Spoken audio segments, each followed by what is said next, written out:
lollipops are so small. I wish I had a big one. Let's make one! In this video, I'm gonna show you how to make the biggest lollipop in the world. I'll show you 2 different recipes which are both easy to make and super yummy to taste.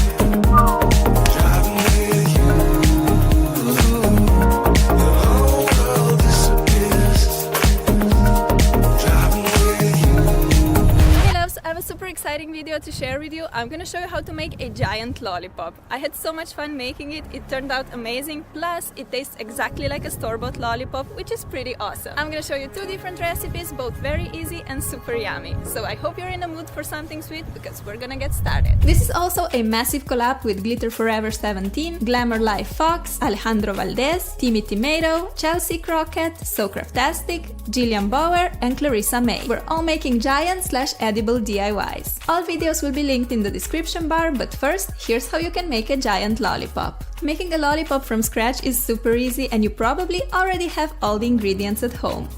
For the first recipe, we need a giant mold, 1 part of water, 1.5 parts of corn syrup, 3.5 parts of sugar, cooking pot, candy thermometer, food coloring, flavoring of your choice, and a lollipop stick. First, let's prepare the mold. I'm making mine in this large pink tray. We gotta cut out the opening for our huge lollipop stick.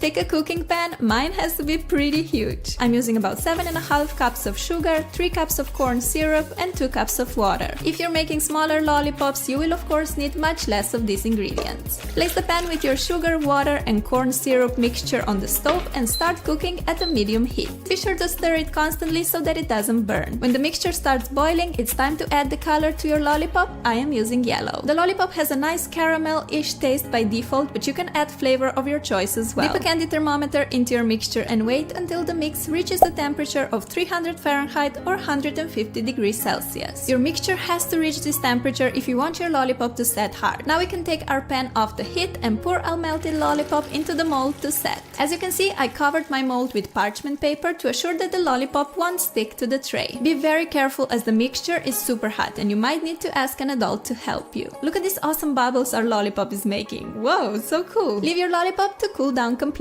Okay, time to take this beauty out of the mold.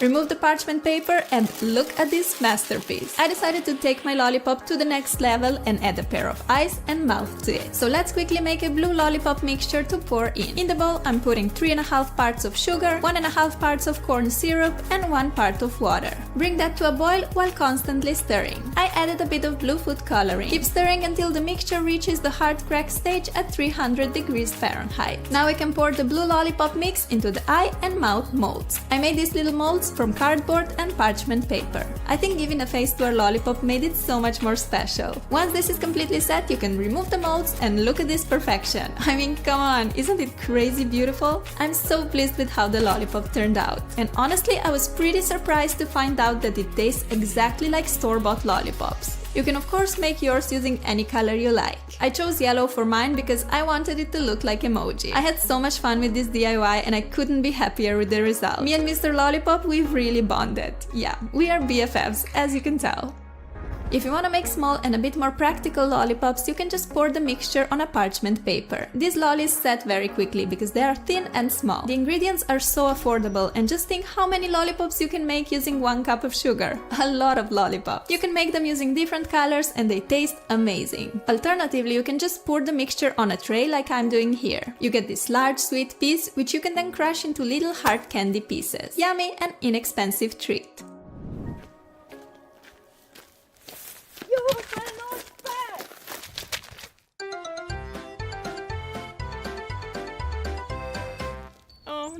Since in some countries corn syrup is a bit hard to get hold of, I'm gonna show you how you can make a lollipop without it. I'll make a big, yummy, hard lollipop. You'll need a cooking pan, a silicone mold of your choice, 1 part of water, 2 parts of sugar, food coloring, and a lollipop stick.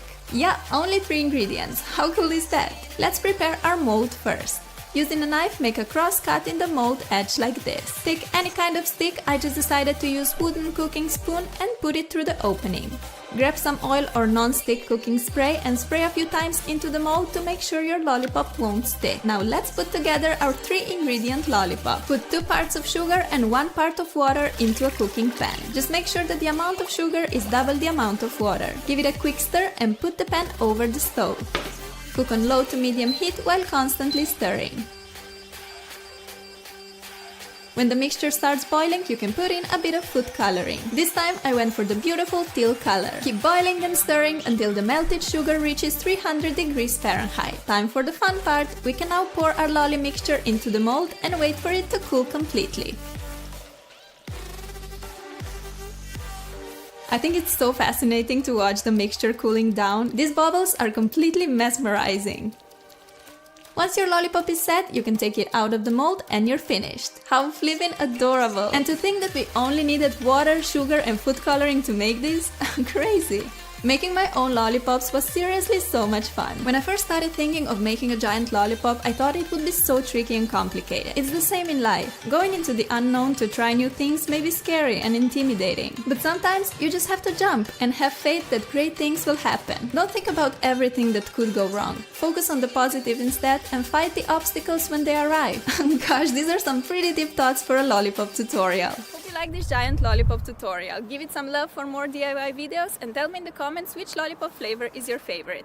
Imagine you're in a store, you're about to pick a lollipop, which flavor do you choose? I normally go for cola and sometimes apple. Anyway, thank you so much for watching this video and don't forget to check out other videos from this collab. They're all pretty epic and I will see you soon. Bye! They say that it's little things in life that count the most. I agree, but there's also big or giant things in life that make it that extra special.